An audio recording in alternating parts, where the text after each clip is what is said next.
What's up? Welcome to Workers' Comp. This is a podcast that is going to be airing every Thursday. We're missing somebody. We're missing a camera. Yeah. He's there in spirit. Spirit, he is here. Party too damn hard. It's his own fault. Can't handle the alcohol. Can't handle anything.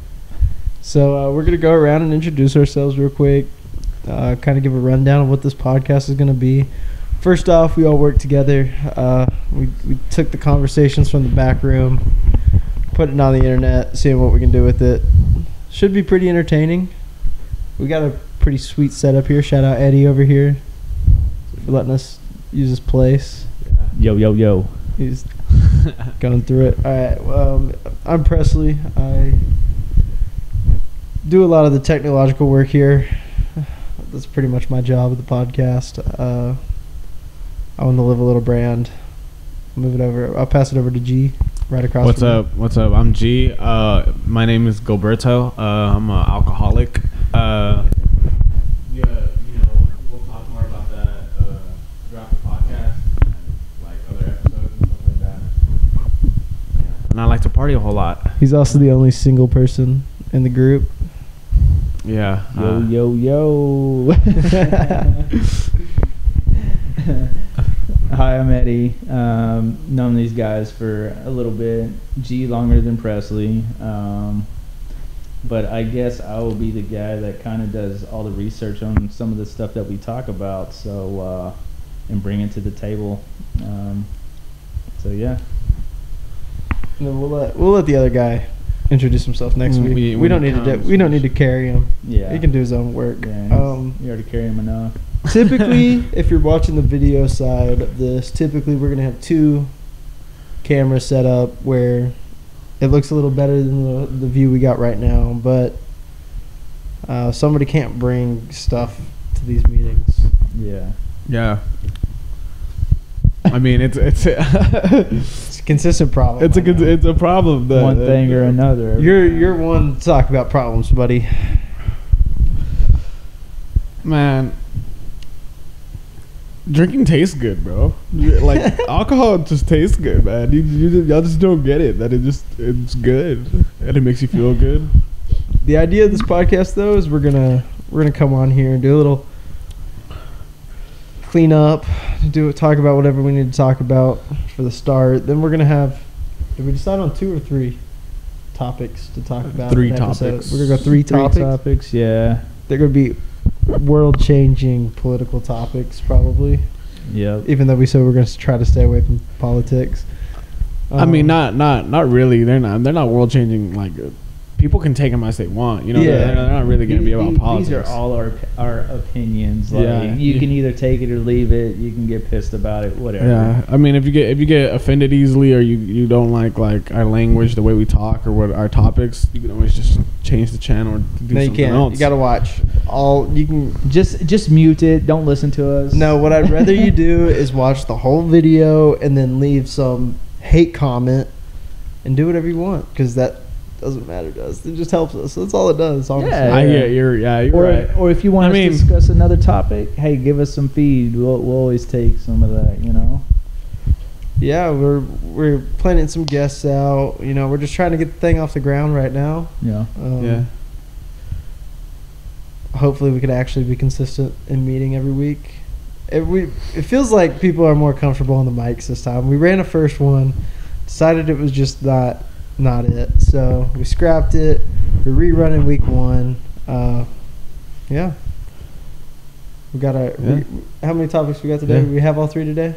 We decide on 3. I have 2. You have 2? 2 topics. Which ones did you go with? Well, I have one about the vehicles in the U.S. versus over in Europe.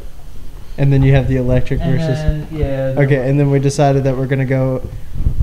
So do we want to save one of those for next week and then talk about, because we have 4, I guess, technically, because we said we were also going to talk about the credit system and the way that works, and we also were talking about college, right? We were talking about college. I thought we were gonna talk about the Bitcoin and crypto world. Yeah.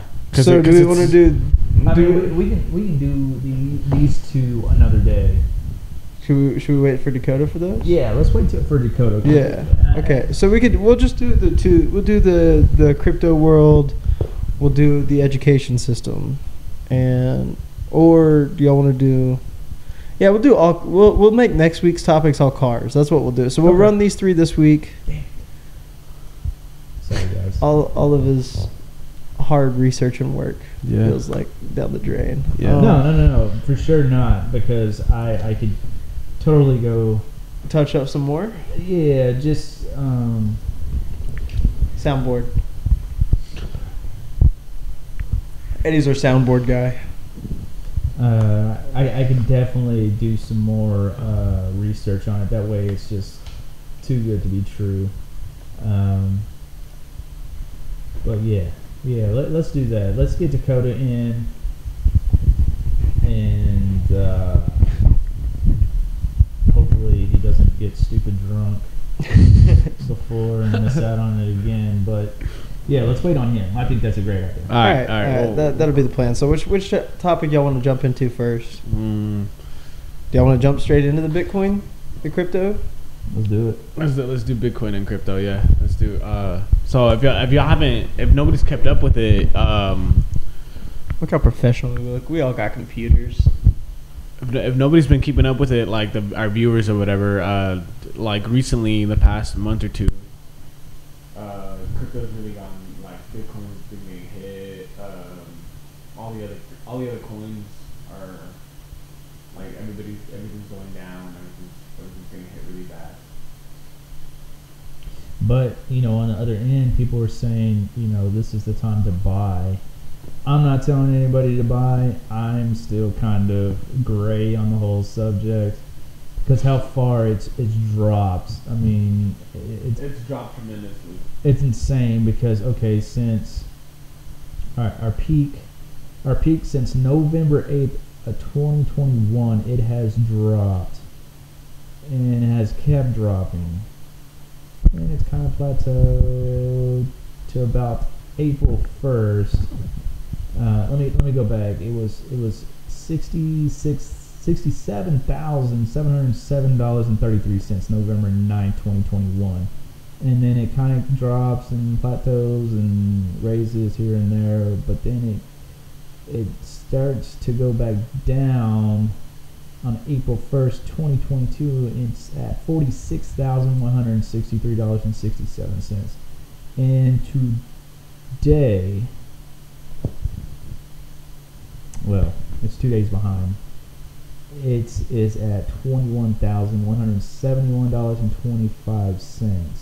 So yeah, I mean the whole, and I'm pretty sure I've read where it's gotten lower than that. I want to say it got down to 18,000. I think it did, yeah. I just don't. There it is. Yeah. Okay. Yeah. Yeah. There it dropped. So Saturday or June 18th at 3 p.m. it dropped down to $17,609.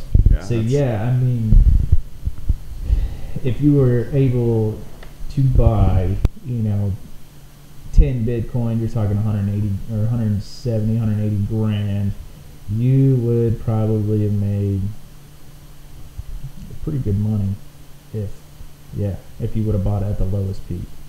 17 to 20, I mean that's 30 grand, I would say, right?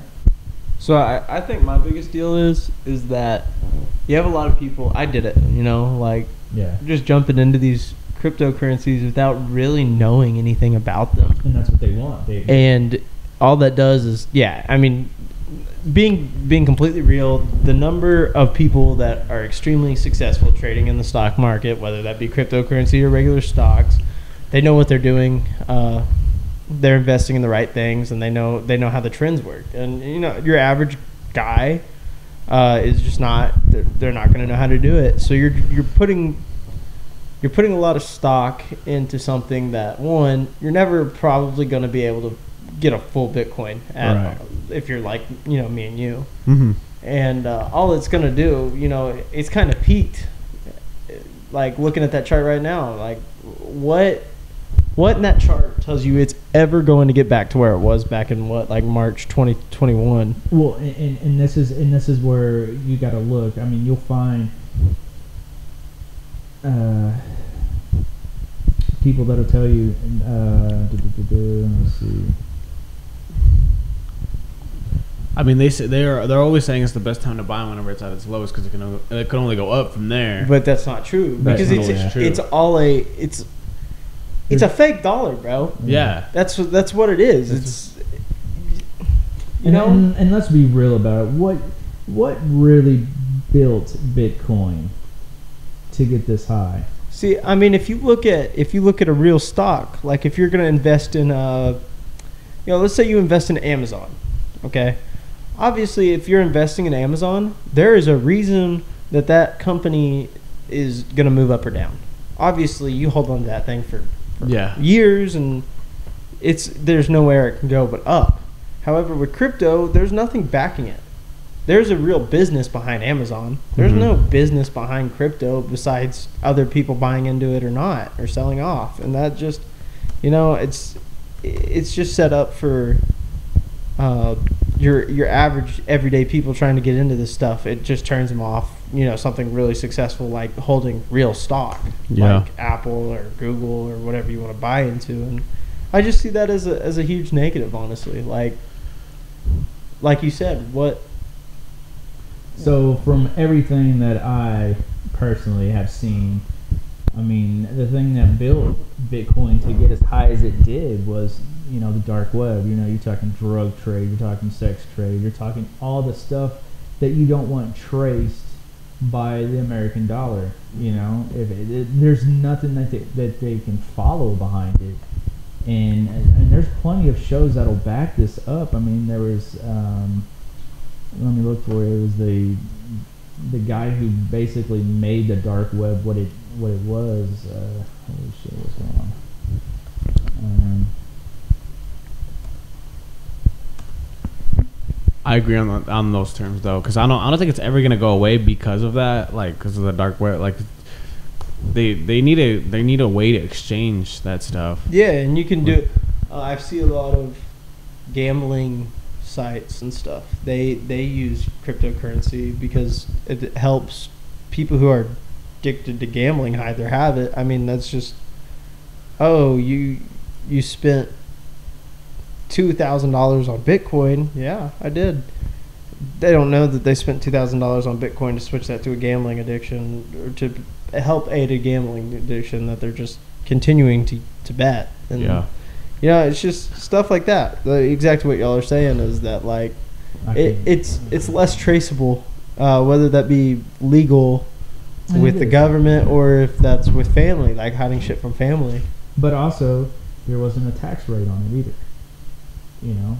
If I was to buy something from you, being if it's illegal or not, there's no taxes on that. Yeah.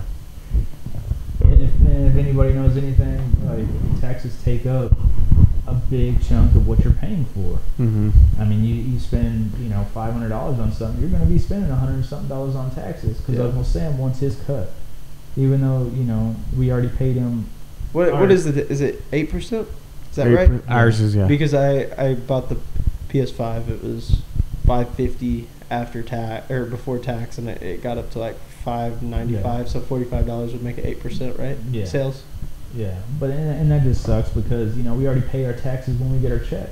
We pay 3 different taxes there. We taxed everywhere. We get taxed everywhere. I saw it was a tweet, and it was like, "What's the biggest scam that you've ever fallen for?" And it was like, paying taxes with our already taxed dollar that we make to buy tax stuff is just like taxes on everything, man. I'm gonna see if I can find this tweet. But yeah, I mean, it's definitely not fair to us poor people. I mean, think of it what you want, but there's only two people in this world. There's rich and poor. Yeah, there's rich and there's no in between. There's no middle class. That was taken away a long time ago. I won't say who took it away, but that's what happens. And when he says poor, obviously he means relative, like all relative to what we're speaking to. We're not talking about like we're not by any means homeless or anything. Like, Well, could be. I'm saying us specifically, How do you know that I'm not homeless? because we're sitting in your home. How do you know this is my home? Eddie's got Eddie, I'm points trying to out. get us not canceled.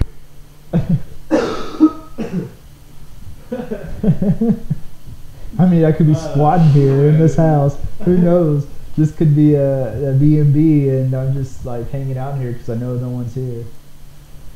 I'm just kidding. No, this is my house. Is it though, or is it the bank? Ooh, there you go. That's the whole thing. Who owns what? What owns who? Yeah, but like, what do you think is gonna go? What do you think crypto is gonna be in like a year or two? No one knows. Yeah, That's the problem. Is that you can look at like. Let's see. I go back to my example. You can look at Amazon or Apple and say, "Hey, I got a pretty good idea." I mean, it could crash. Obviously, there's no safe stock, but Right. like, I can buy Apple and be like, I feel pretty safe sitting on that. At least See, and here's relative to tax rate. and this could just be clickbait, but it says how much will Bitcoin be worth in 2025, and you go through it, and it tells you all the history and blah blah blah, and then basically what I was saying, and then it says predict the price of Bitcoin in 2025. The panelists predict that the price of Bitcoin would be 318,000 by December 2025 and rise to $4,287,591 by December 2030. Correct me if I'm wrong. This article was created way before the fall off, right? Because I see a lot of 2021 in there. What is that? September 7th, 2021. Published September 2021. Yeah, that's just. I mean, even there, we're talking about it's just not predictable. You have no idea where it's going to go, if it's going to rise, if it's going to fall. Because all these countries are starting to really regulate all the mining, and mining is what makes it, from what I understand, go up. The more or the less that's on there, I don't know, but I thought wouldn't it be like the less that's in there? It would be. yeah, I don't know, dude. Um, Because when they start, when China basically cracked down on the mining activity of it, that's when it started to drop. Mm-hmm. And I mean, look at it now. Crazy. I mean, it's all relative, of course. Yeah. Like, we're saying this, it's not safe, and obviously we no recommendation of buying it. I have stated that I'm obviously completely against it. Here's the deal: if you have $1,000 that you're just gonna throw away on BS, and you're just wanting to and you have no idea or what to do with it, dude, throw it in there, see what happens by 2025. If it jumps up as high as it is, you don't have to work anymore. I mean, shoot. They're saying I don't ever see it getting up to 4 million. I don't see it getting up there now. Because it's, I mean, how long has it been around? Since the early 2000s, and Is that even? Yeah, I think early to that. But then you see coins like Dogecoin, shit like that. But That just proves our point even more. There's absolutely no backing on a joke coin aside from Elon Musk tweeting about it every 3 months and the price rising because of that. Like, it's a coin that they literally started at what, like 7/1000ths of a penny. Like, that's when I bought it. Yeah. Yeah, like, and it jumped up. and then it gets up to $1. It gets up to $1, and you're like, I spent $7 on this thing, and I bought $4 billion, and now I have $4 billion. Whatever. Like, if it gets up to $1, good for you. But like, I don't know. There's just no backing to it. There's no support system to it, and that's why. I mean, it's just like every other thing out there. The more investors you have, or the more people that buy into it, of course the price is going to rise because that's just how it works. Yeah. I mean, you see how many people, and this all came from But you got to think all those stocks that went nuts. I mean, GameStop went nuts. AMC went nuts over Reddit reviews. Yeah, that everybody was was talking about, and and it's crazy because I was told about it way before it actually happened, and I was like, "There's no fucking way! Like, I'm not buying that." And I thought the same thing that Eddie thought. I was told. See, before I got trapped. My stock story. It happened about, I don't know. We're probably just past a year ago. Probably about 15 months ago. Right when AMC started to pop off, I bought into Nokia because they said that was going to be the next one. I lost probably. I think it was only like $100. And then I tried to overcompensate and make that money back. I was down $1,000. I'm like, shit. Like, what can I do? And that's when I ran into, wasn't big. It was Litecoin. Litecoin was the one I went into. Oh yeah. I bought a lot of that at like $200, and I was like, awesome. It shoots up to $450, and I think I was actually up money. And I decided I was just gonna hold on to it because if it hits 1,000, then what? It's like a gambling thing, man. Like and it fell off the face of the earth, and I think I ended up losing like $2,000, and that was on it. That's what's kept me out of stocks. Definitely, it definitely hurt my opinion on stocks, which is why I'm kind of against crypto. Not because of what happened to me with crypto. No, it's just that like first time investors right now, most of them want to jump into cryptocurrency, and it really throws them away. It points them away from regular stocks, which can be great things and makes people a lot of money. I mean, money that you definitely couldn't just come out of nowhere with. And, I feel like the stock market's really going to take a hit because of crypto in the coming years, just because less people are investing because of their experience with cryptocurrency.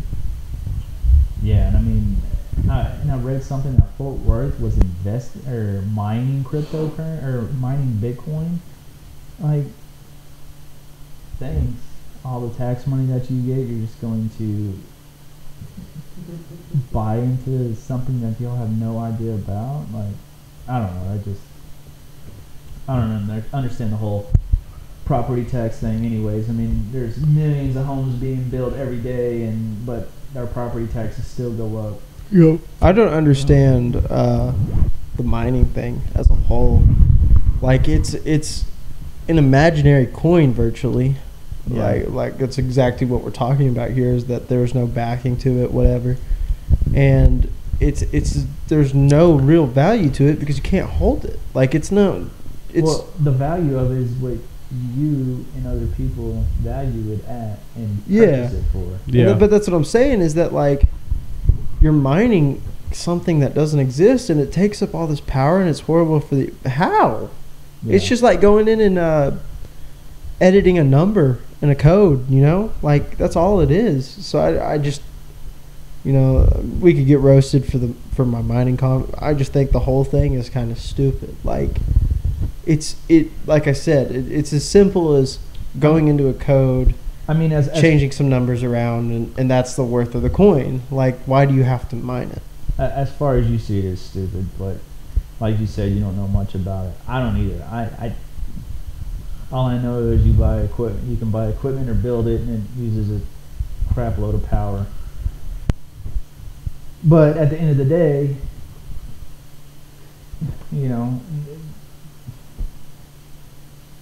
whoever's doing it is obviously making money, because if they're not making money, then why do it?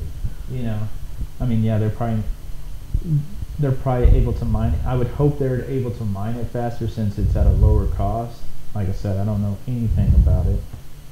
Which would, when you're talking about stuff like real gold, diamond, silver, all that, when you're talking about how they're mining it, and if they get an excess amount, that's when prices go down. Like oil. Oil is a very easy one. Everybody uses oil.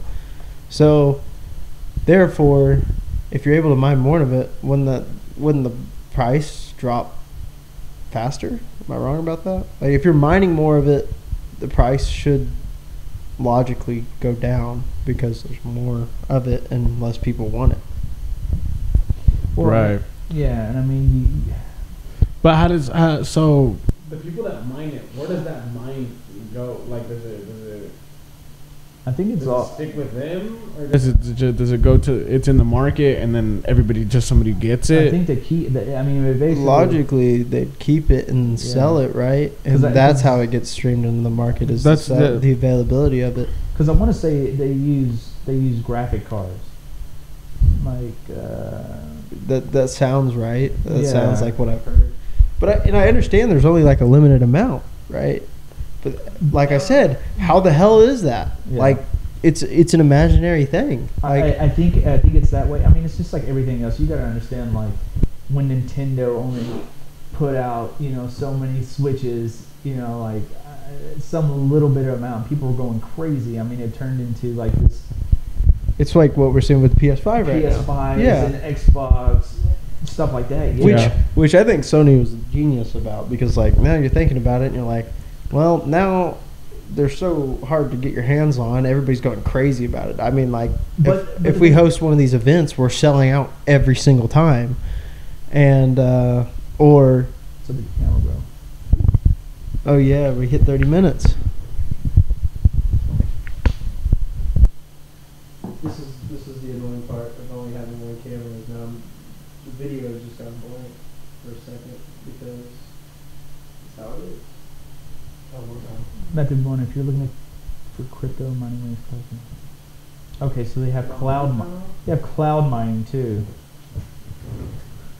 Oh my! Turn Mine's on. Yours is on. Hello. Is mine on? No, yours is good. Yours is good. Except mine's just not working. Alright, it's back. I don't know what happened there. Yeah. Okay, so CPU mining. CPU mining is extremely slow. GPU mining is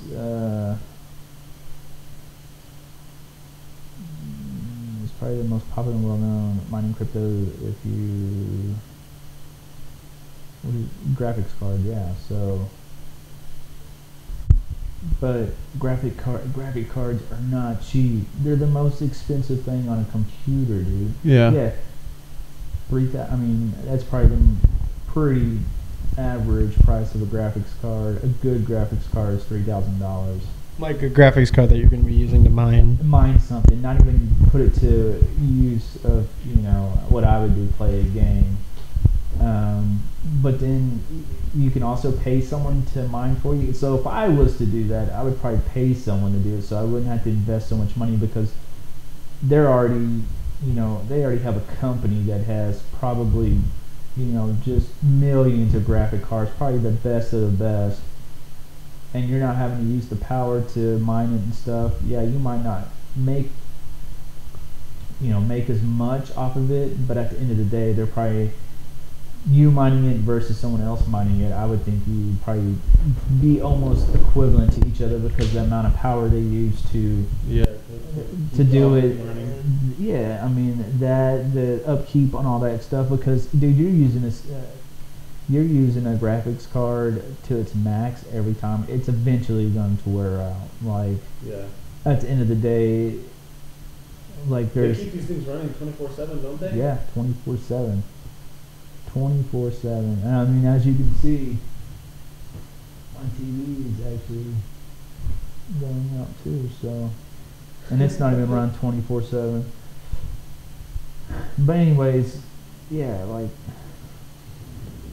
That's crazy, dude. That is crazy. Do you guys think that it'll ever be the currency of the world? No, I don't think so. I think people are always going to be like... Absolutely not. Yeah, I don't. Because I'm not going to lie to you. Like, I go down to Mexico and there is nothing about Bitcoin in there. It's the same as... A lot of people do view it the same that, I do. Like, it's just, there's no... reason to, and virtually the same thing with the American dollar. It works the exact same when you have inflation and stuff like we're having right now. It's just you're pumping out. Whenever they did the inflation thing is very simple, very easy to explain. When you pump more, how money. much was it with the stupid money with the what were they called? What did they call those?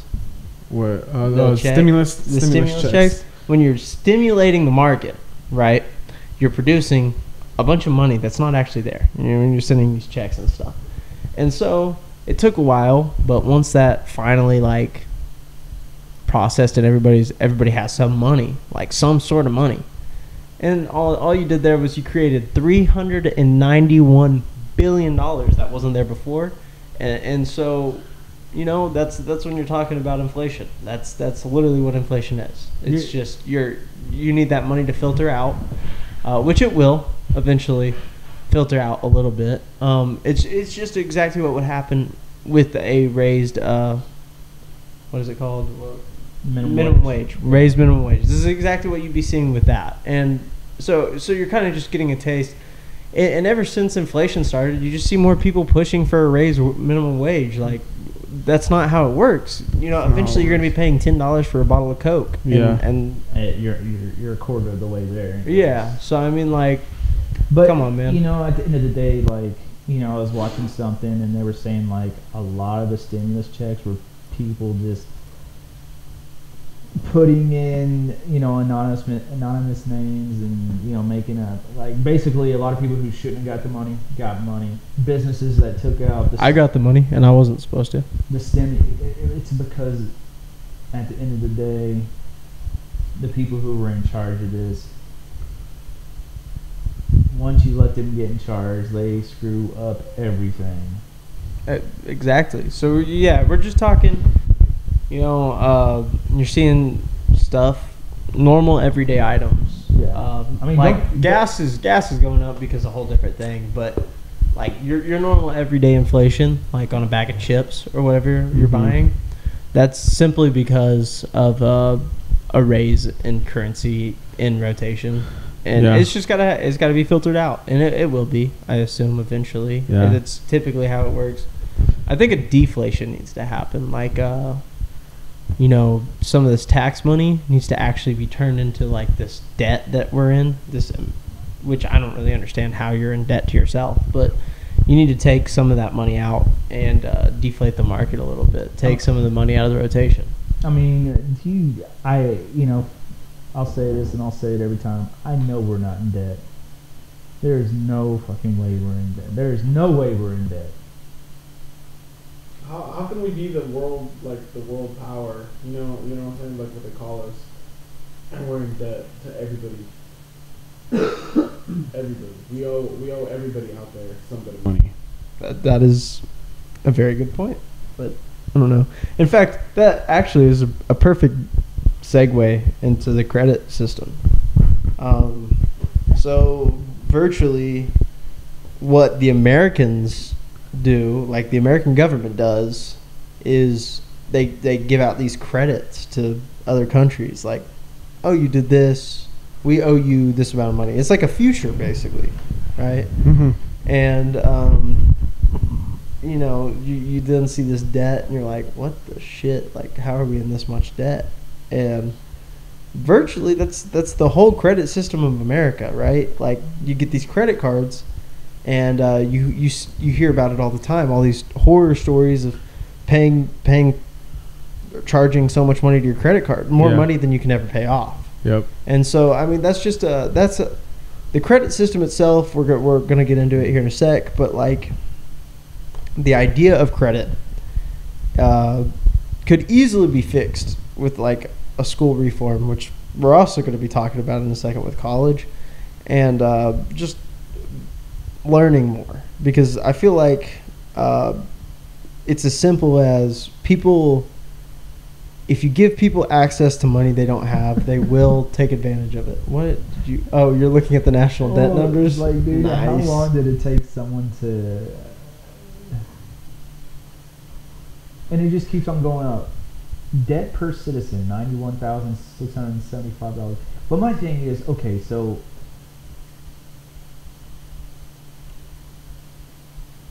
like, okay, so the Medicaid and Medicare. How many people pay on that, and how is it just flinging through the roof that high? Look at that federal tax revenue. Look at that rate. Compare it to the U.S. national debt, right? So we're what, 30? Is that 30 trill? Yeah. Is that what we're looking at there? 30 trillion. and we're talking about is that 4 trillion? Yeah. Am I wrong about that? No, that's 4 billion. $4 billion in revenue. So we're halfway through the year. We'll double it. That's 4.5 trillion. We'll go up to 9 trillion. 9 trillion. So, or 9 billion. If you were to dump, my brain isn't working right now. I know you're good. If you dump $3 billion into that a year, and that's just $3 billion that we take out of rotation, right? Screw the debt. Just say you put it into debt, right? That's $3 billion a year that just does no longer exist virtually. That's what you're doing. That's all you're doing. And so now you're talking about a deflation. That's how you deflate. But just our government's not smart enough to go through that process. They don't. More money, less problems, which is not true at all. It just creates more problems and more complaining. Mm-hmm. Okay, so my next thing on that whole thing is, if you're a person and if you're a person that, you're worried about your financial situation, which obviously we all are. Yeah. Everybody is. Even the rich are somewhat worried about what could happen to their money. If you have less money that is coming into how much you're losing each week, each month, you would cut back somewhere, right? I mean, we can all agree on that. Like, yeah. If our house is too expensive for us, something happened, obviously we would sell. You have to downgrade. You have to downgrade. So my point to this all is, okay, so what are the things we could do to consolidate that debt, like keep it from going, basically get it to go away? And my biggest thing is every other country uses their prisoners to do work for the state, for their country. Which we do too, but just not to the same extent like you're talking about. We use them to basically do community service work. That's literally what they do. Yeah, that's what they community do. service Well, work. it's because not for prisoners though. Not for prisoners. That's that would be jail. Yeah. Like people that just sit in jail. So one thing it says is it costs up to $60,000 for prisoners in the state to stay in a federal prison, and that is every year. Okay. That's pretty low, from my understanding. So quick math, $60,000 a prisoner. How many prisoners? Mm-hmm.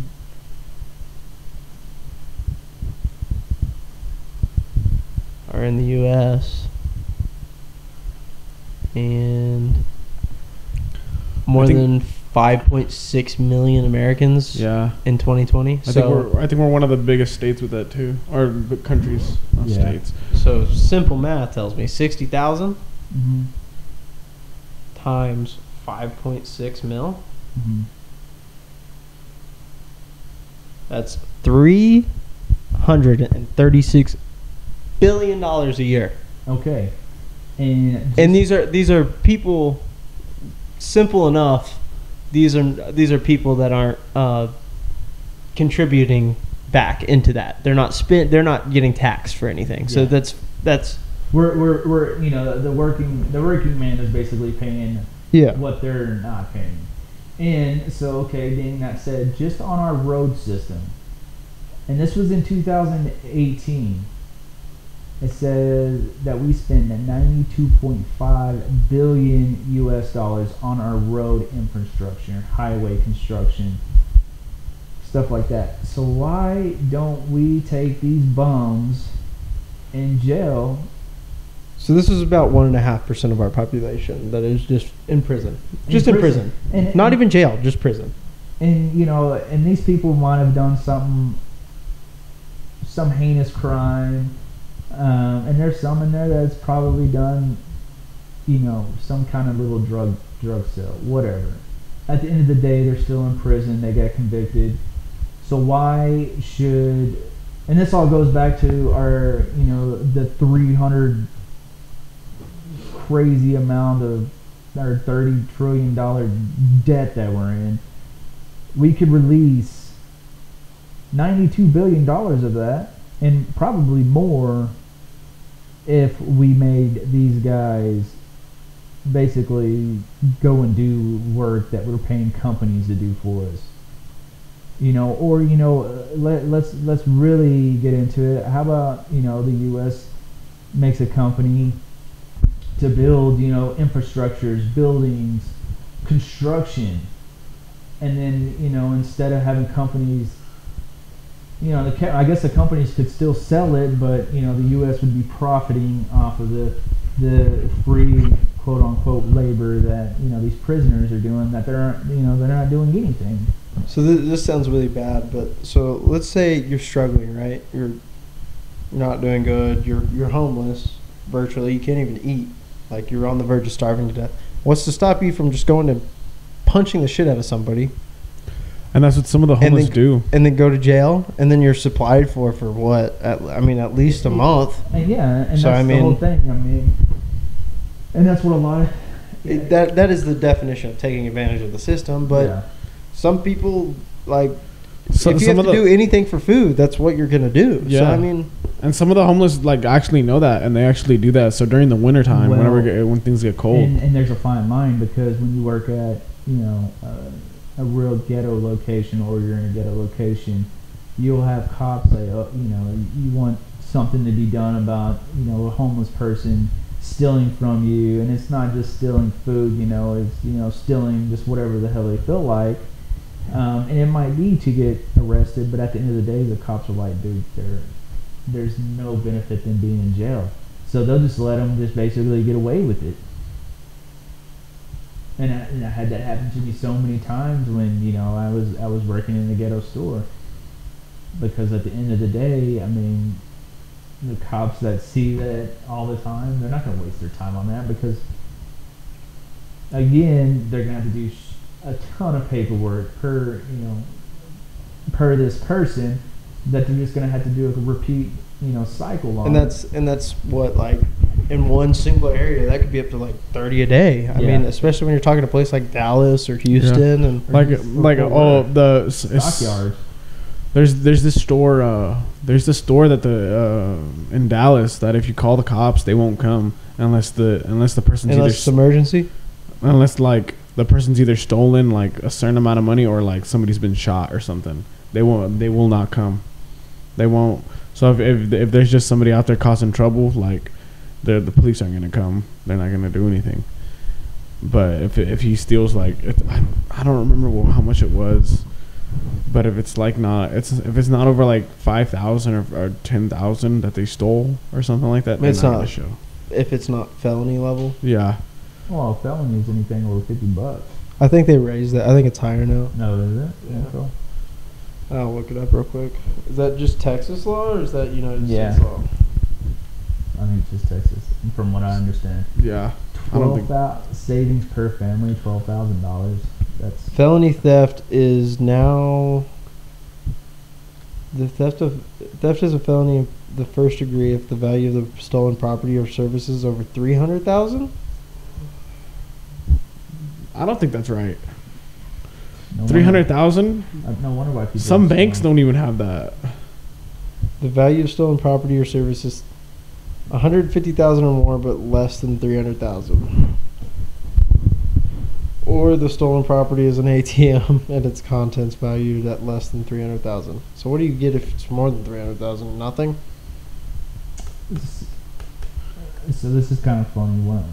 So I was talking to Dylan the other day, and we were talking about banks, and he was like, "Oh man, Chase really took care of me when that one guy stole my wallet, and I think he had like $120 in his account or some shit like that." And he was so like, "Oh, they're the best bank because they refunded or gave me all that money back." And I was like, "Yes, they have to. That's part of the FDIC. That's like what they're there for, dude. Like every bank has to, refund your money back if someone steals your card or something like that." He was ecstatic about it. I think who was it? Chase? There's Chase, Yeah. Because then you got on me because I have Chase too. I'm not a Chase I mean, fan. I mean, the reason I have Chase is because my parents always had Chase. And Yeah, that's no. just the easiest way to Yeah, go. I mean that's just. I feel like banks are very Scamish.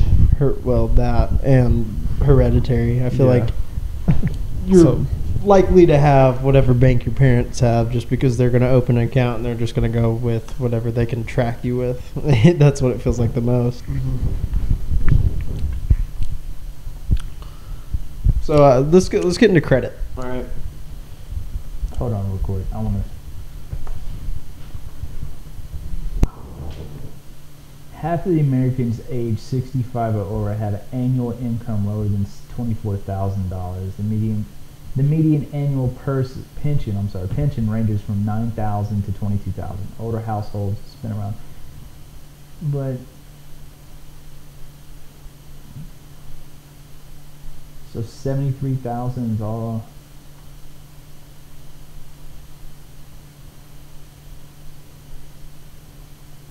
That's crazy.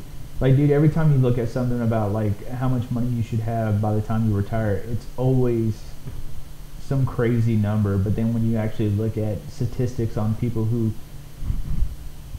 what they have, it's just mind blowing. Like, how are you going to retire with that? But you're too old to work, you know. And you know they focus on like a person can get $3,700 for Social Security. Come on, man. I don't see that happening. See, if you look at this, it says most experts say your retirement income should be 80% of your final pre-retirement annual income. That means if you make $100,000 annually at retirement, you need at least $80,000 a year to have a comfortable lifestyle after leaving the workforce. So, you know, that leaves you in that example. Because it's the most basic example, that means you have to save you have to put away $20,000 that you're making every year. Well, and that's the thing, like your retirement, like 401k and stuff, you're only eligible to put in there $19,500 a year. Unless I think the age of 55 you have the catch up, and then you're able to put like 26,500. Well, but that's what I'm saying with that. So, but that's saying that. So at 19,500. So in that example, you make $100,000 a year. So you need to save $80,000 a year, which means if you save 20,000, so a fifth of your deal every 4 years, that gives you 1 year of retirement. So therefore, if you don't save enough by the age of 30 and you have to play catch up, so you have 35 years now and you're going to have to save, let's say you want to live 15 years after 65, so you want to live to 80. That means you got to save what? But the thing is what really irritates me is a lot of, and I don't, it might be a lot. But the thing about it though, that's 1.2 mil. Yeah. Like to retire, about like just to retire in 35 years. So that's what you have to save. It used to be $1 million. Now it's $2 million. Well, no, it's 1.2 million for 50. At the example we're using, at 100, if you make $100,000 a year, you need to save $1.2 million to be retired for 15 years and live comfortably. So at 1.2 million, and let's say you waited too long. So you waited too long, and now you're 30 years old. You have 35 years. You want to retire at 65 years old, and you want to live whatever. So that's 30 years. You have to save $40,000 a year for 30 years in order to make that spot. Okay, and even on that, and that's not even, we have inflation rising the way it has, as we were talking about before. You're probably looking at more than that. You're probably looking at more of a 60,000 type. Yeah, $60,000 a year. Well, see, and right here, you're not able to even start a 401k until you're 21 years old. And that's what I'm saying. Like, like when I went to school, they had no college programs. It was straightforward. I mean, my school wasn't anything special, but even to today, I mean, shouldn't we let our kids, if they have a job, who cares where it's at, McDonald's, wherever, wherever they get Yeah. a job at, shouldn't they have some kind of, being at 16 years old, if they put, even the bare minimum Let's say they put- 6%. Let's say they put $1,000 away a year from 16 years old. That means from 16 to 21, that's $5,000 that they could have had put, which And that's doesn't gonna- sound like a lot. But it's gonna, you're at least gonna make something out of it, because you're gonna make at least 3%. See, what was I gains making on at? it. What was I making at 16? I was probably making. So mathematically speaking, I was making. Give me a second. Your battery's dead, bro. No, just I'm pretty sure that's your battery. screen times out in terms. No, it's the battery. Battery. Is it dead then? I have some. Maybe I'm bad. I think the battery. What a sack of shit.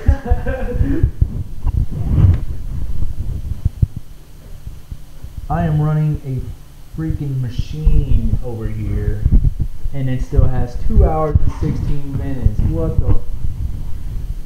Well, the last time I charged it was. Oh, you don't charge it all the time? I didn't charge it. I didn't charge it last night because it had full battery. That was pretty close. 6% of what I was making at 16 years old was $1,000. So. And that's what I'm saying. Like, The technical difficulties on the BSI, we're still going. We're good. we're still good. We got that Okay. audio. All right. Like, the problem at the end of the day, dude, is we get everybody started so late. Honestly, like, I don't feel like we need. How many years did we go to school for? 13 years, Yeah. technically. Yeah, 13. 13 years. Like, do we really Kindergarten. really need all that schooling? No, because it's babysitter for the parents so they can go to work, and by the time Oh fuck! we get off, This takes Type C, bro. You have Type C? I didn't bring my phone charger. I have one in my car. I have a Nintendo Type C charger. Yeah, that will also work faster. We're gonna take a quick piss break. Yeah. 56 minutes. That's where I edit.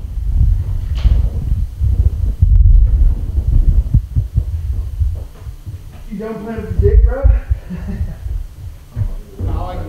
My joggers, bro, they go down. When I put my hand in my pocket, it goes down. What the fuck you talking about? It came with the charger.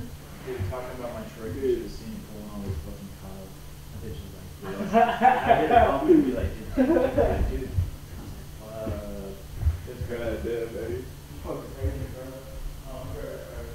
Y'all are just gonna eat after this? I'll Dakota and call him a bitch. It's flowing pretty good right now. Do what? It's flowing pretty good right now. I know. I Kill the flow. Look at you. I'm sorry, bro. You forgot your camera too, so don't get on to me. I didn't think the battery was gonna die, bro. I didn't bring the charger here.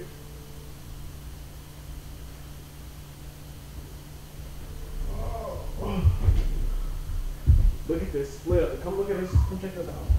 See, here's the thing, bro. I've been sniffling and coughing through this whole fucking thing, and I'm still here. Really? You haven't heard me sniffling and coughing? I haven't Yeah. turned my mic off every 30 minutes so I can do that. I do. Yeah, that's what I've been. Whenever I take a drink, that's what I do. What was I gonna say? Dude, I've had no sleep, bro. Like, so I called in, right, and I tried to sleep, and I got hammered hard last night, bro. I still shut up. That's what I like. I don't get it, bro.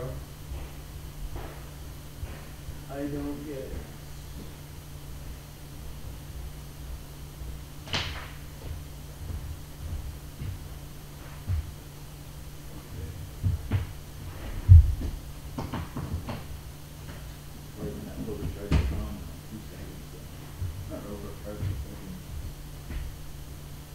How do we know it's the what's moving? Is it on or what? It's on. It died like. Oh my god! Wait, give me a second. What a sack of shit.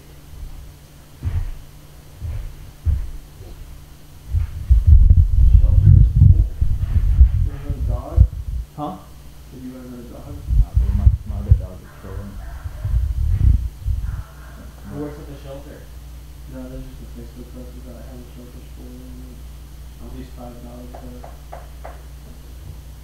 Is it charging or not? I have to be out of the shelter by I don't know. Press, how do you know if this thing is charging? Is there a light? No. Like, is there a light on the next to the charging cable? Next to the charging cable? Where? Like, No. there's a little light on mine that tells me it's charging. Oh. Mine doesn't have that shit, bro. Wow. How do I don't even know. Damn. Dude, a slingshot, the back tire exploded, causing the gas tank to catch on fire and blowing up. What the fuck, bro? Dude, that's why I haven't bought one. They're such garbage. Okay, I don't think it's charging, bro. Just change battery pack.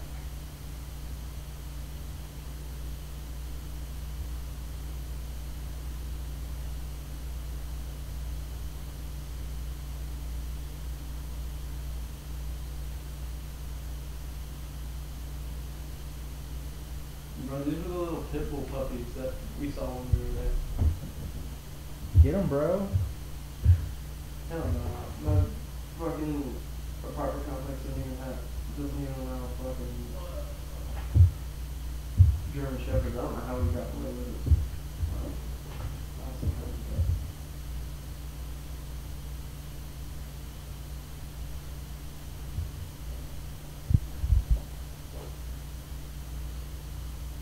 Yeah, bro, I don't think it's charging. Oh, it's so shit. Oh, God. So, cause this book was the same thing. Jeff Bezos just bought another yacht. Oh my God. He bought a $500 million yacht. A second $500 million yacht. Dude,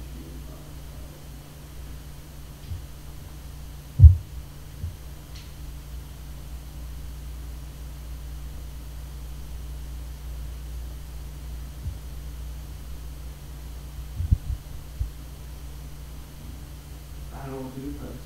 We'll just go pure audio. Maybe bring the charger next time. Yeah. Shut up.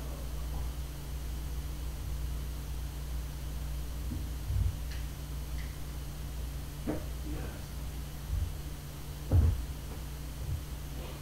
Let me take a piss.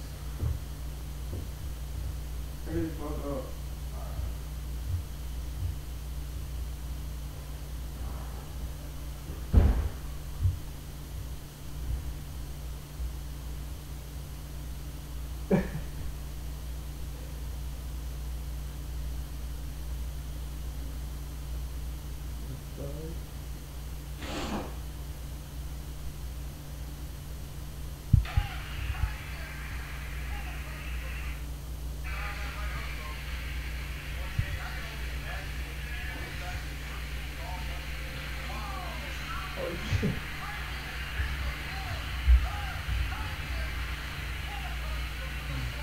Go, dude.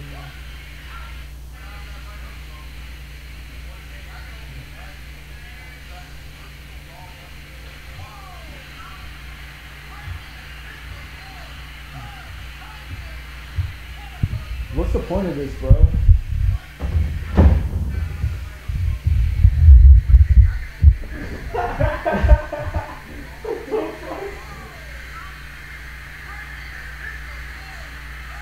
Look at this shit, bro. Oh! He put like a green screen up and a fucking idiot.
but we're now pure audio because technical difficulties. It's okay.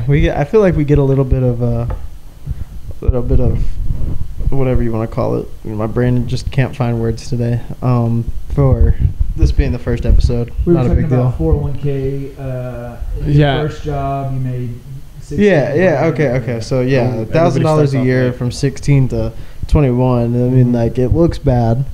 I'm still not 21, but I mean, God, that $5,000 in my bank account right now would feel pretty freaking good. Well, it's not your bank account. It would be No, but that's what I'm saying. I'm saying like $5,000 doesn't look like a lot, but I'm saying like if I had $5,000 right now, feel like it'd be pretty good. So I mean, Yeah, anything a little bit of money goes a long way. Yeah, for So sure. I mean, And you know, the more you build up to it, and if you do need money, you can always take a withdrawal or loan out of it. And just remember, if you take a withdrawal, just do it under 16,000, and make sure you give it to your parents, and then take it back, so you don't have to pay taxes. Neither do they.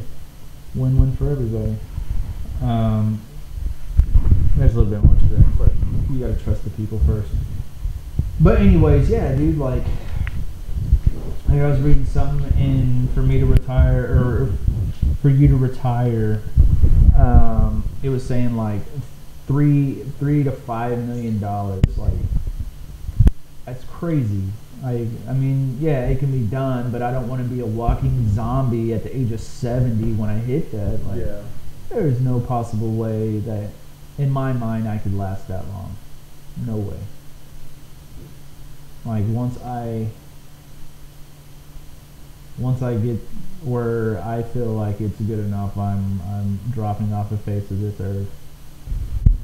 how many countries run off the same credit system as we do? I'm pretty sure none. There's not a single one. Yeah, I don't think there is. Because I think the credit system, obviously, way too many freaking flaws Well, for because starters. here's one thing, like for you to get a loan in, for instance, Mexico, one place that I go to all the time that I enjoy, and of course I look at real estate there. But even to buy a car down there, let me look it up. I think it's like a credit card interest rate. Right here it says, I just found it. Let me try to find it again.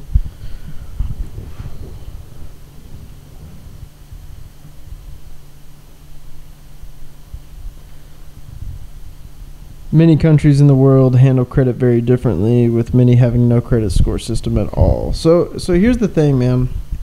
You forget to pay your your deal on time. You're 1 day late. That hurts your credit score. Now, and it's obviously dramatically different for everybody. It depends on that history. I don't think it matters, honestly.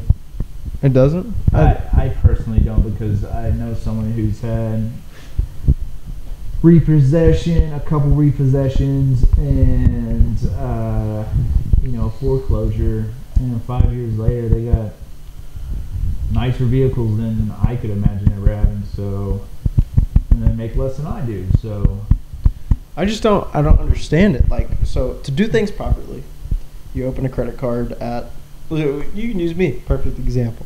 You open a credit card at 19. Yeah. Have 100% payment, on-time payments.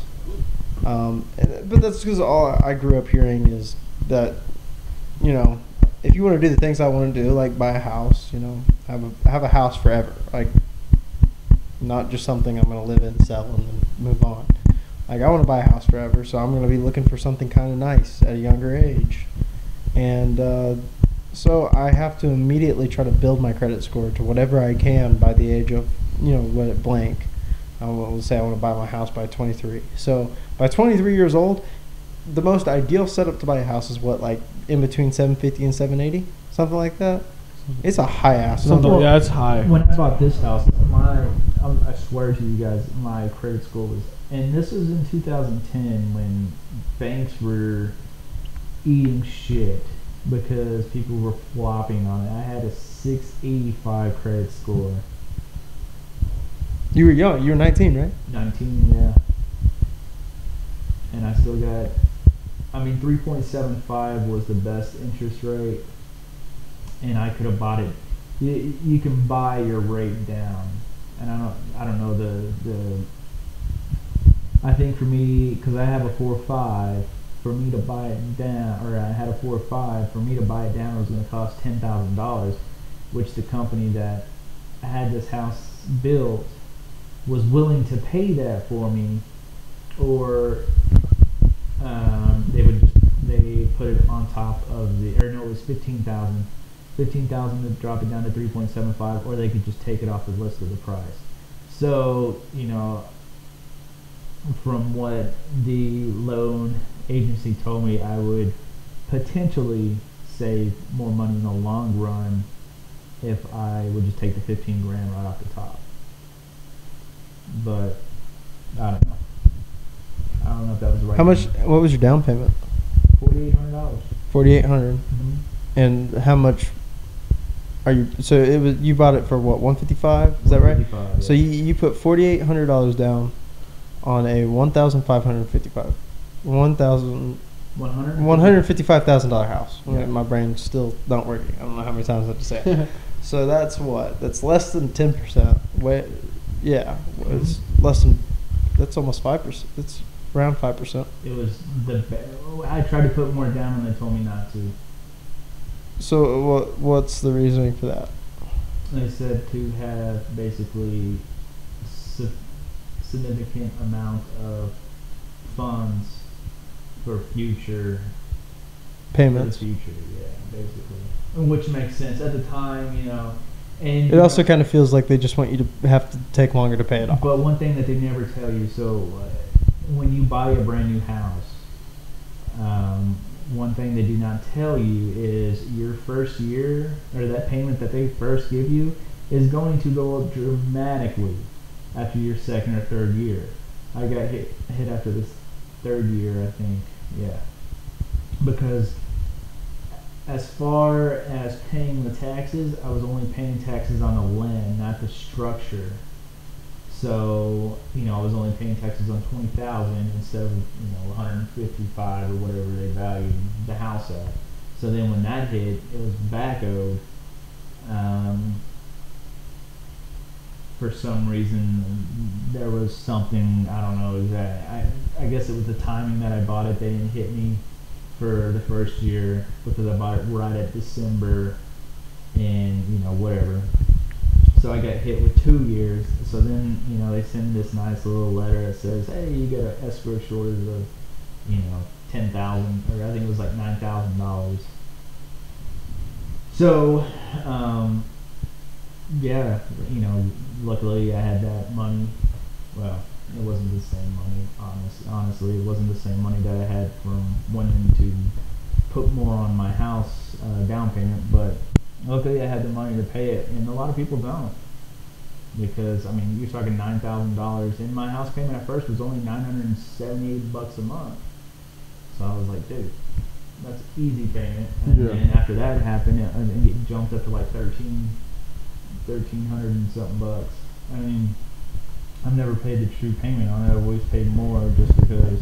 You're trying to pay it off quicker. Well, just because I'm financially able to, and yeah, I want to pay it off, because at the end of the day, I don't care who tells you what. If you pay your house off, you're more financially stable. You are. Yeah. Oh, yeah, for sure. You are. Like, you got to understand, you know, I put. Because then at that point, you're virtually just paying utilities, and you pay your taxes and your taxes and your insurance. And insurance is technically optional after, you know, you pay off your house. You don't have to have it. Yeah. Yeah. So, I mean, is it the smart thing to do? I don't know.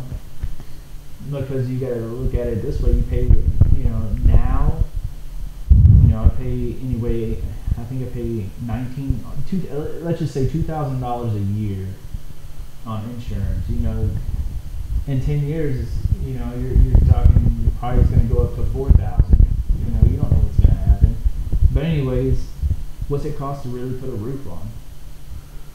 Right now, it's kind of expensive. Yeah, I mean it is, but I mean it's kind of like everything else. you buy these warranty plans. It's actually very similar to, you know, staying in an apartment rather than buying a house, because you're like, I just can't afford to buy a house right now, so we're staying in an apartment. Well, eventually, you've paid so much to the apartment that it's no longer worth it. You're now to the point where it's like, well, I've been living at this apartment for X, and yeah, they gave me a pretty good deal, and I'm paying, but I've spent $40,000 here 5 years down the road, and I could have put that towards a house. Like, that's virtually... And that's the American dream, but, I mean, you know, you got to look at it at both angles. Yeah, you don't own anything, but you also don't have to pay for maintenance either. You don't have to pay for maintenance. You don't have to pay for... You don't have to take care of your own lawn. And at the end of the day, if that area turns into shit, you're not stuck there. And just pick up, move out. Pick up, find another place, and move in. I mean, it's as simple. I mean, it's easier said than done, but it's as simple as that. With the house, I mean, this house market's been crazy. Don't get me wrong, but I mean, eventually, you're gonna put your. I mean, it's gonna be like back in the day. You put your house on the market, and you're gonna get underbid like crazy, and it's gonna be for stupid reasons. You know, a windowsill's cracked, or you know, the paint has a chip in it. Just the dumbest things. Yeah. And you're either gonna have to fix that or take money off the price of the house.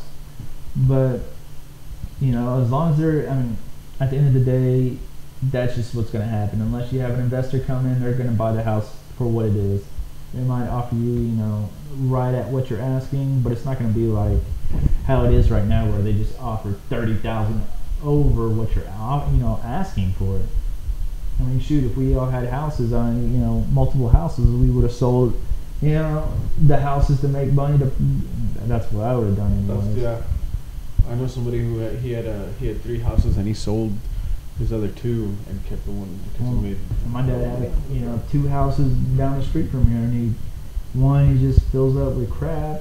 There's nobody in there, and I'm just like, dude, you need to sell this. But you could sell it, or you could rent it out.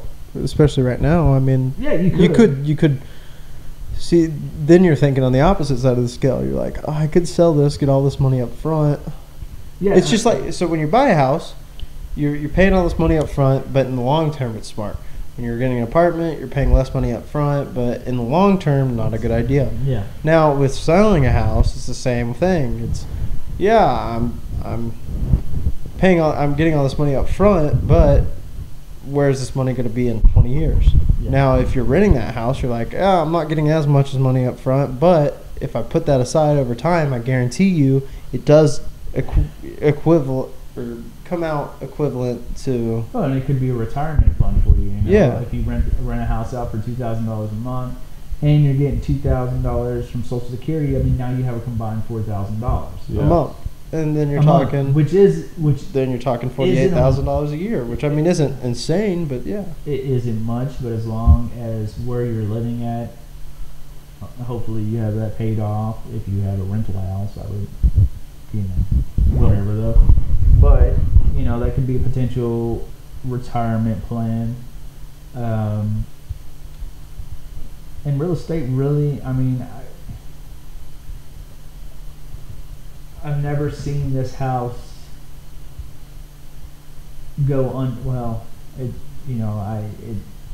did go below a little bit than what I paid for it at one point in time, but after that, I mean, it's been an ongoing scale of upwards, and I hope it still does that after this whole thing. But in reality, I know it's going to drop. I mean, it'll probably drop $100,000.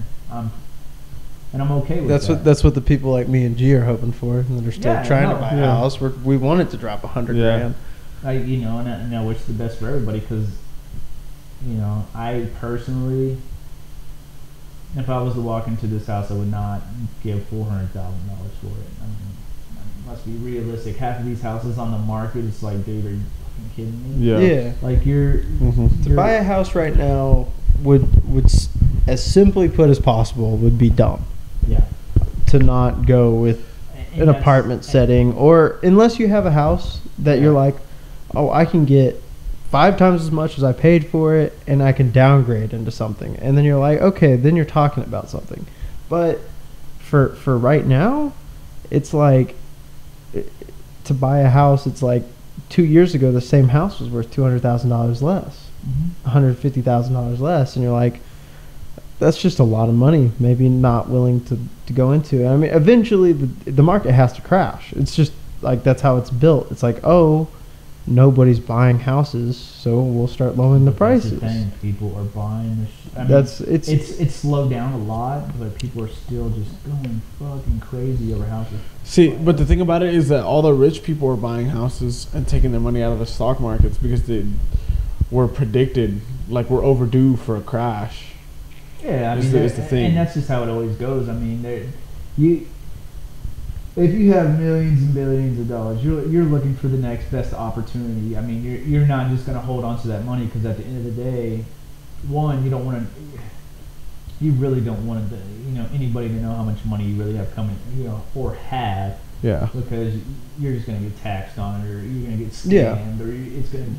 Yeah. People are just going to come at you. So basically, what they're doing is they're taking, and they might lose a little bit of money in the housing market if it does crash, but they won't lose as much if it is in the market, and that's why you're seeing that's why you're seeing the market just go nuts right now, all over the place, up, down, and it doesn't help what's actually going on across the world.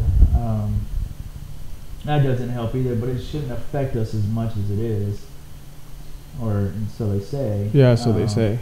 But yeah, I mean, I don't know. At the end of the day, yeah, the reason why they're buying real estate is because, I mean, the chances of you losing money is not high, and then plus, you can always hopefully, the real estate market jumps up another 10%. I don't see it jumping up anymore just because they raised the interest rate on it. But at the end of the day, it depends what they hold. If they hold a decent property that someone really wants, because at the end of the day, everything's technically for sale. If you offer someone the right amount of money for something, you'd be stupid not to give it to them, So, but in real time, I think, or what you're seeing is, the rich just managing their money in the best way possible without losing lots of money. And that's it.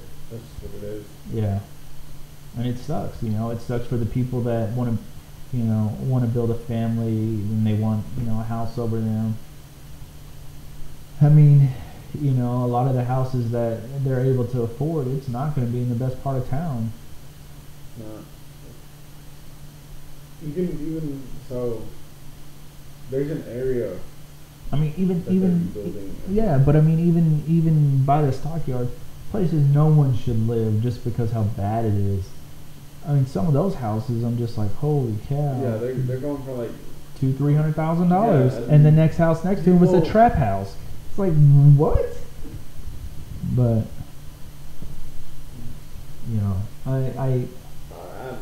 I hope it does. I don't want it to crash, but I do want the prices to be more affordable for the younger people in this generation, because at the end of the day, America's just screwing themselves, because you're basically going to cause the crash, because all these people are going to buy these houses they can't afford, and then they're going to end up losing it, and it's going to be another 2008, 2010, where there's so many foreclosed houses on that the market's just so unstable because there's no money going into it. Yeah. There's not enough. It's just, I don't know, man. It's crazy.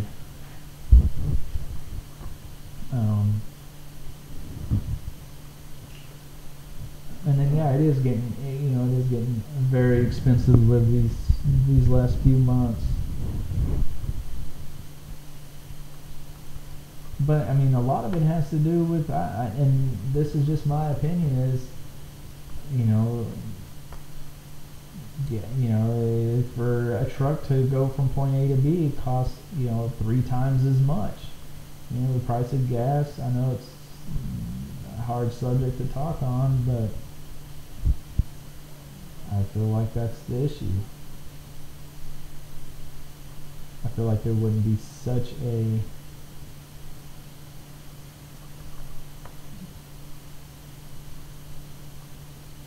what's the word I'm looking for? Such a jump in prices, I guess, if it wasn't for how much it costs to fill up a car, fill up a truck. I mean, it cost me, $50 to fill up an 11-gallon tank. It sucks because I know y'all, definitely you, G, you spend what, 130, 110? And then, you kind of got to break it down. What's it cost you to go a mile?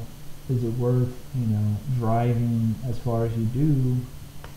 If it costs, if it's costing you $20 a day just to get to work, I mean, damn, it sucks. Because then that's $40 to get home. It's $20 there, $20 home. You know what you made there? Is it even worth?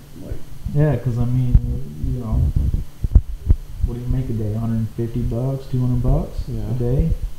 I mean, now you're down to. Depends on the day, I guess, because you work a lot of doubles. So. Yeah, but you got to understand, our company is one company out of a million that lets you actually work over 40 hours. Oh yeah. I mean, I find myself talking about that a lot. Like, you compare our company to another company that happens to be blue with a yellow logo. Yeah.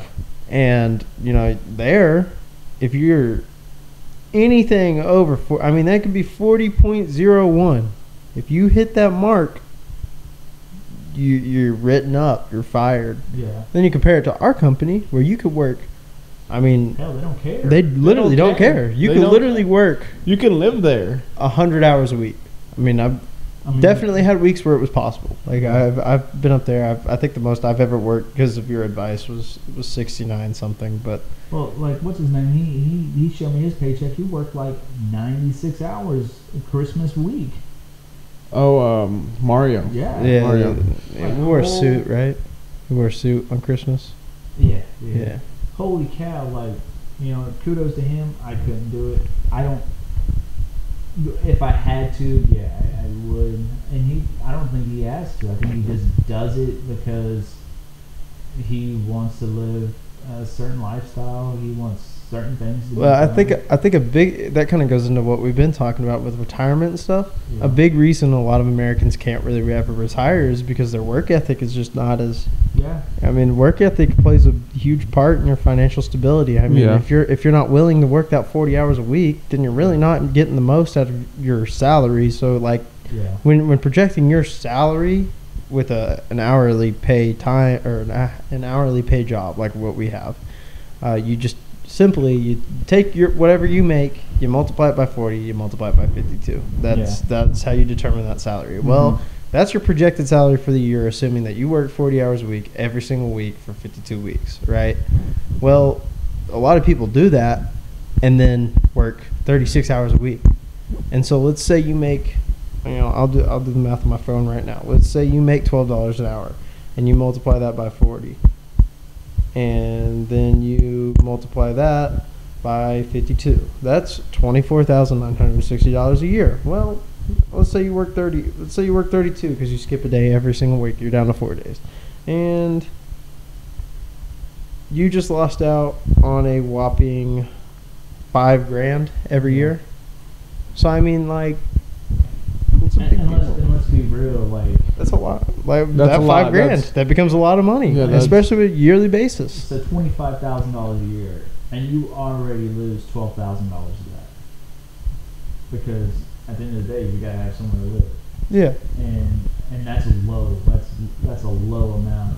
It's saying that your rent or your mortgage or wherever you're staying at only costs you $1,000 a month. But let's be real, like, good luck trying to find that. Especially in this area. It's Yeah. just not- Yeah. I mean, now you're down to what, $12,000, $12,500. You're down. Well, to what I was doing with the $12 an hour. Yeah. If so let's say you skip that day, so you're at $19,000 a year. Now you're at $1,000 a month for rent, and let's assume you don't have a roommate for some reason. $7,000 of expendable, and who knows? Expendable money, my ass. No one has expendable money making that much money or making that. Yeah, there's money. just it's not possible. Because so most people. Let's say. So let's say I personally, we can look at our paychecks and see how much money we've made this year. Let's say I worked at that company we were talking about, where you cannot work 40 hours a week. Yeah. At the money I make, we talk a lot about how I can make it obvious how much I make. I don't make that much. At the money I make, I make around $33,000 a year, and that's before taxes. So I mean, we're talking out of that $19,000, however much is taxed. So another 15% off that, and then you're literally you're nothing. You have nothing. Yeah. So I'm projected at $33,000 in a year. Well, we're halfway through the year, and I'm well over halfway. I'm pretty much there already, and we're only halfway through the year because of the opportunity that our job gives us to work that overtime. Yeah. Yeah. And that's the thing, they don't care. I think it comes down, and they used to kind of set rules and regulations on it, but the new CEO, I think he just kind of sees that if someone's that dedicated or desperate, just needs. Yeah, I mean, obviously there's a reason behind it, so why not? What's it gonna hurt him? All it does is help him, because especially right now with nobody wanting to work, and that poor work ethic we're talking about just dumps into I don't want a job at all. So everywhere you go, you see places shutting down early because of lack of employees, lack of staff, and that hurts the economy severely. Not only are you're hurting yourself by not having an income, or even worse, hurting the economy. You're going through whatever it's called, workers' comp. Actually, stuff like that, workers' comp, bing bong, unemployment. Yeah, where's our soundboard? Where is our soundboard? I hope that was audible. But yeah, just stuff like that. Like, it's just our economy is kind of getting drained, and it's weird to talk about. Can't say specifically where we work, but you're listening to you're listening to 3 gas station employees talk about the financial and economy part of society today, and it's just we see it every day. That's why I can say it is we see people that are obviously going through it. You see people all the time come in and use things like food stamps, and there's no judgment there, but that's part of the economy that we're talking about. Like, that's part of the stuff hurting our economy. Even we work with people that use. Some people will argue with you. Some people don't need it, but who's to say who needs it and who doesn't? Who chose? Because some of those people probably live very, very comfortably because they don't have to buy food. I mean, that's.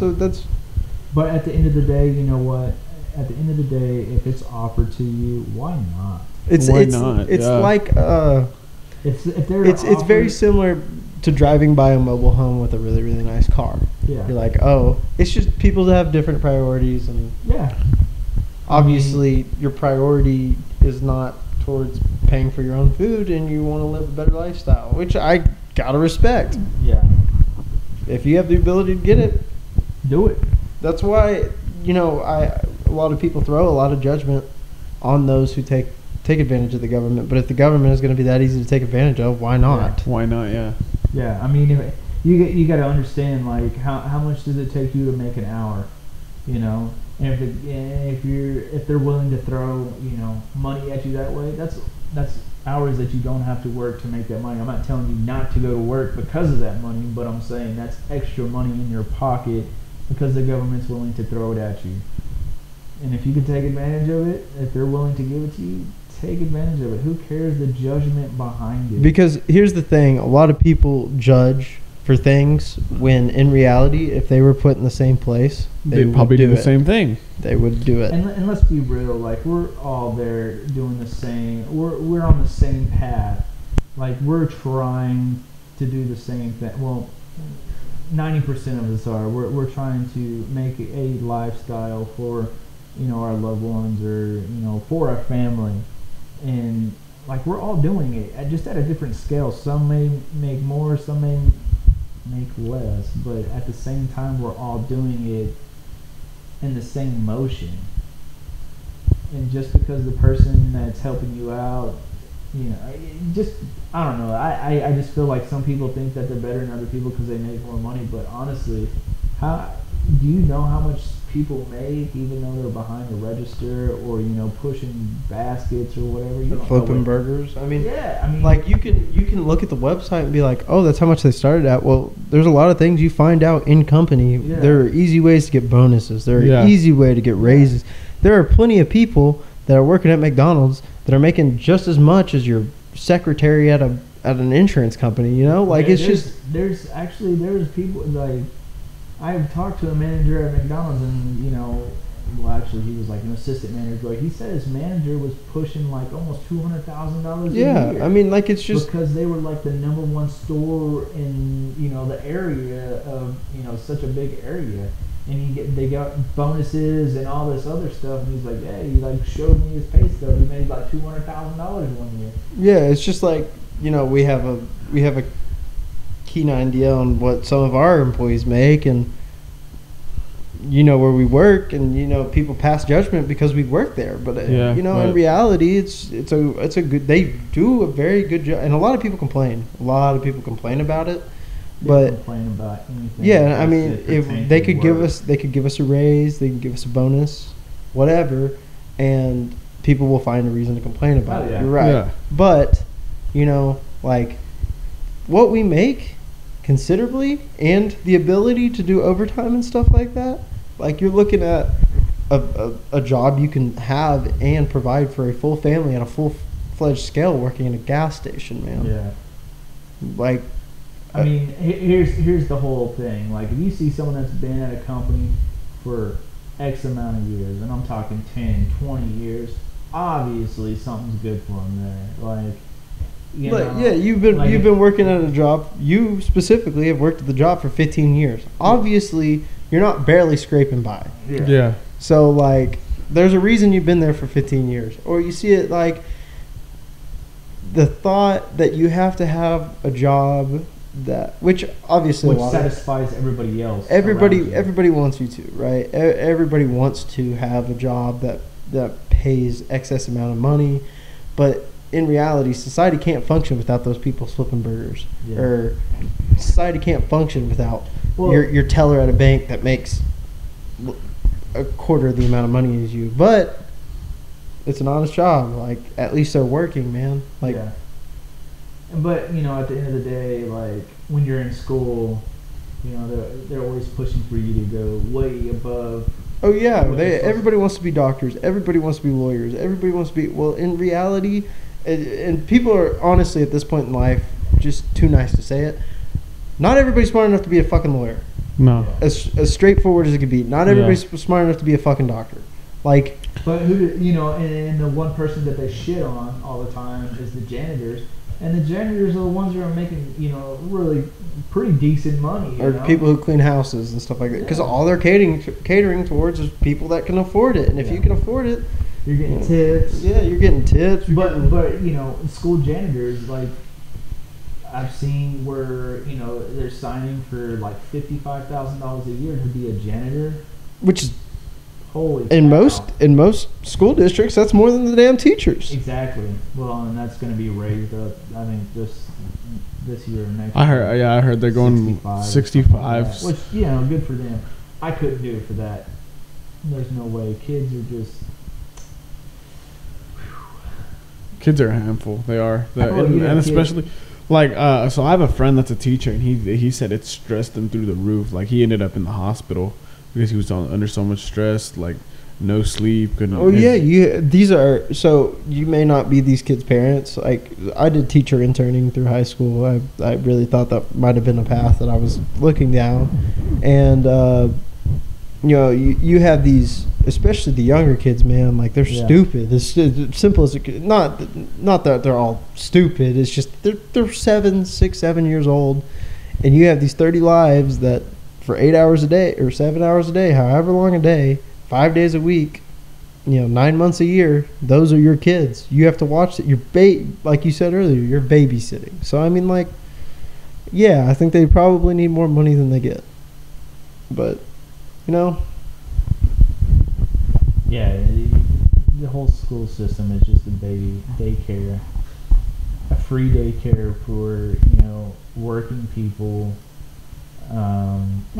So when you're going through that 13 years, you're like, God, this sucks. This is horrible.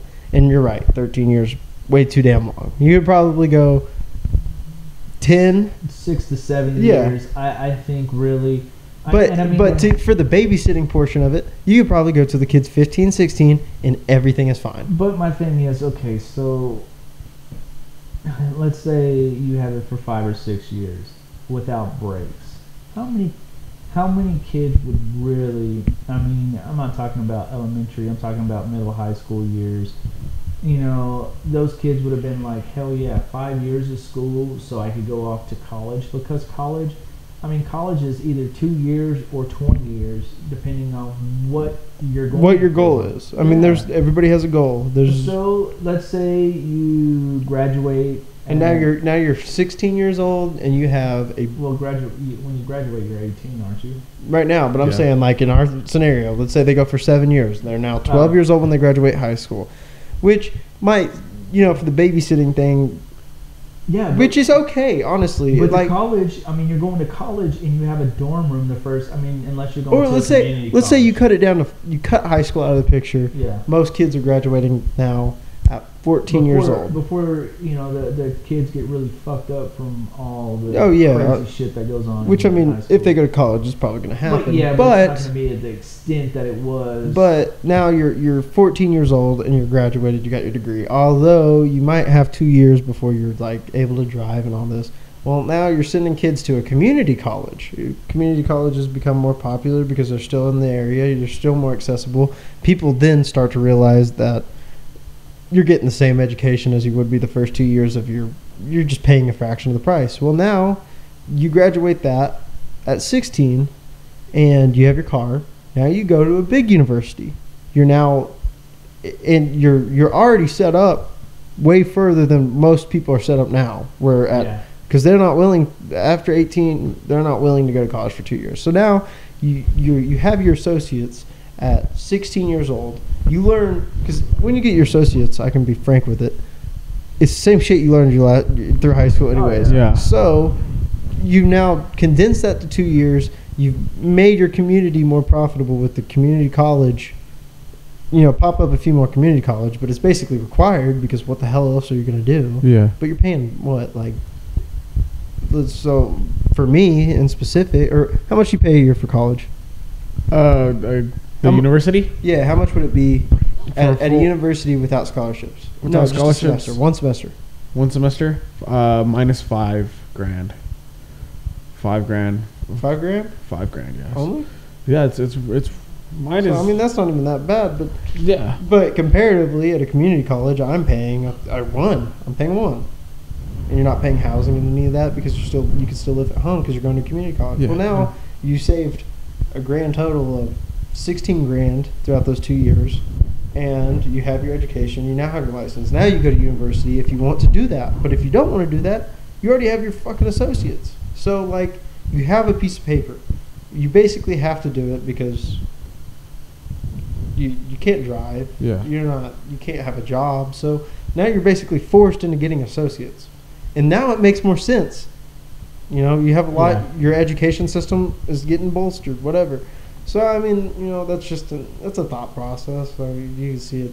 You can agree with me. You don't have to, but that just right there, you still get your 9 years of education. By 14 years old, you could take care of yourself.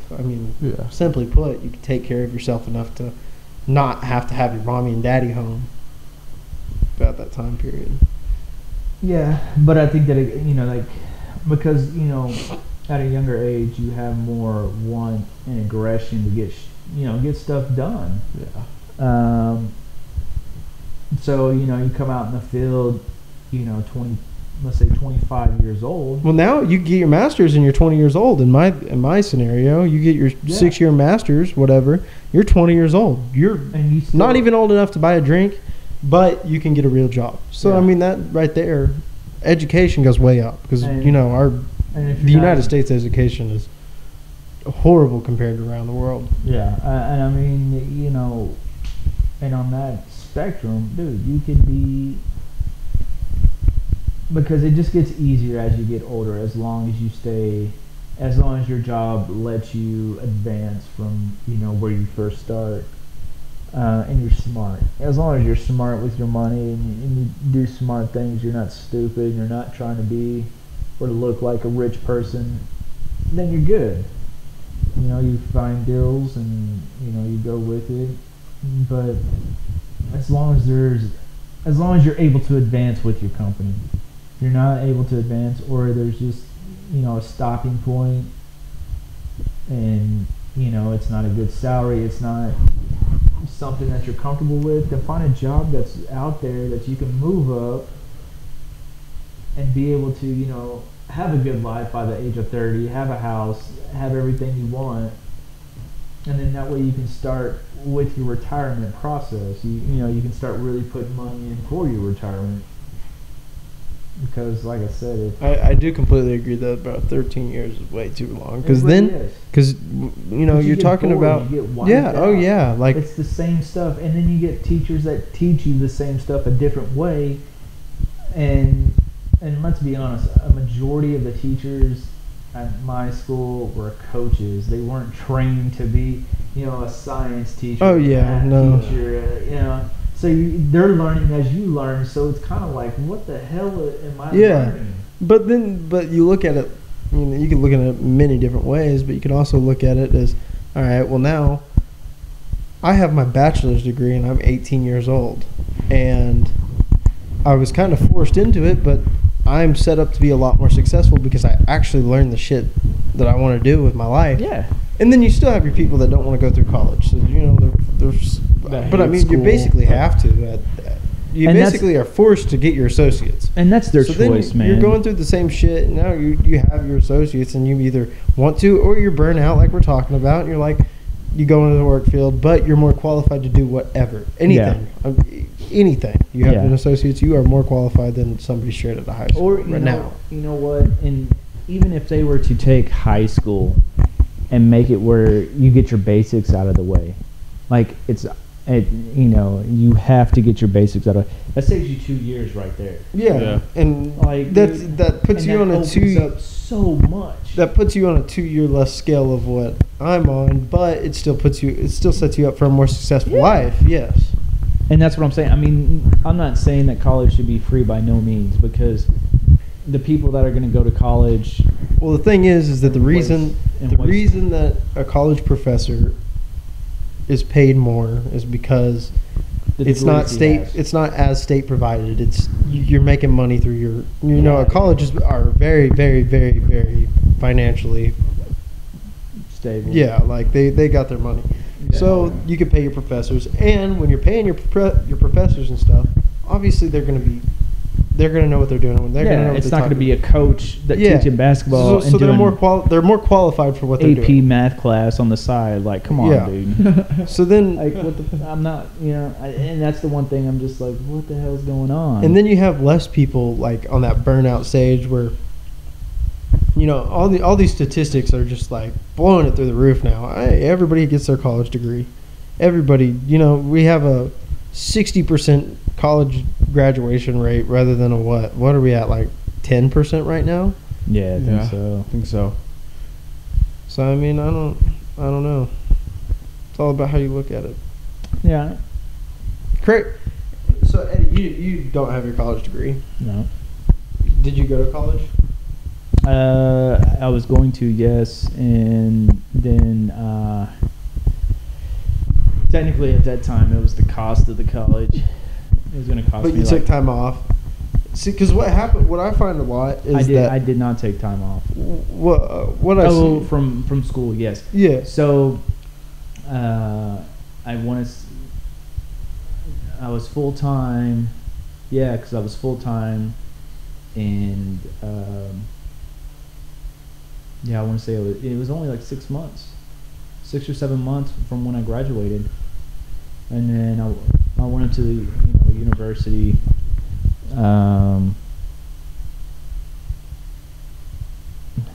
No, I didn't go up to university. I'm sorry. It was actually Phoenix. Oh, online? Because I wanted to do it all online. It was a new thing. But then they told me it was going to be like $40,000. And I was like, what the hell? I don't even remember what it was for. I want to say it was like business or something. Something that everybody pretty much gets. And then I went to TCC. They had me do the testing, and I came out, and they were like, okay, so you can go to your, basics or whatever. And I just didn't feel like I wanted to pay just to do, basics or whatever. What I see a lot is people get out of high school, they're done with school, like they don't want to be in it anymore. And so what they'll do is they'll take a semester off. I took a semester off. Y'all were aware of that. I took a semester off, but I knew what I want to do, so I'm dedicated to it, and I'm going to get through it. And so I went back. But what a lot of people do is they're in the work field, and they start seeing opportunities in said work field that they're already in, whether it be at a fast food joint, a gas station, whatever, and they start moving up through there, and they just go with that. And that's where you get your obviously without higher management, it's not possible for these places to run. So, that's where you get these kind of people. But, what I'm saying is that, the time off. There's opportunity everywhere. There's opportunities everywhere without a college degree. It's just, if you're somebody like me and you know what you want to do, obviously you know what you need, and you're gonna go through that to get there. And then you have people that don't know what they're going to do. And they end up finding it out through not going to college. So. Well, and that's kind of where it was with me, because, schooling, they didn't really give you any kind of outlook of, jobs. Yeah. I mean, they had career day, but the people who were willing to come up there, obviously were terrible at their job, first of all, because they were able to get off that day. And, that in the most respect, too. But secondly, none of those jobs I wanted to do, they were all kind of just not for me, and I didn't see any opportunity. And then third, I didn't have the attention, scale to even pay attention half the time. So, it just didn't apply to me at all. So yeah, that's why I didn't pursue it. I saw opportunity in this company that I'm with, and I think I'm doing okay. See that right there? You see that? Scroll down just a little bit. Yeah. You see that? NBA World Reaction. No, right next to it. You see that shit? Yeah. Watched that this morning. I think this could be a good place to end off the first pod. What y'all think? Yeah. Y'all like it? Yeah. Yeah, we flowed a lot better today. I think we can all agree on that. Yeah, I think we did too. We really went in on it, man. Yeah, we did. I think we did good though. We're gonna hit an outro with the. It's just the most Eddie sound that he could have found on that soundboard. But yeah. What about Friday right there? Stop it! We're gonna get copyrighted. We're gonna get copyrighted. Stop it! There you go. But no, you see Friday and you're like, oh, from Friday, but then it turns out to be a song. I knew for a fact that's what it was. I thought it was something different. But this isn't the best soundboard though, for sure. What about no? Is it the guy screaming no? Yeah. Yeah, that's what I figured it was.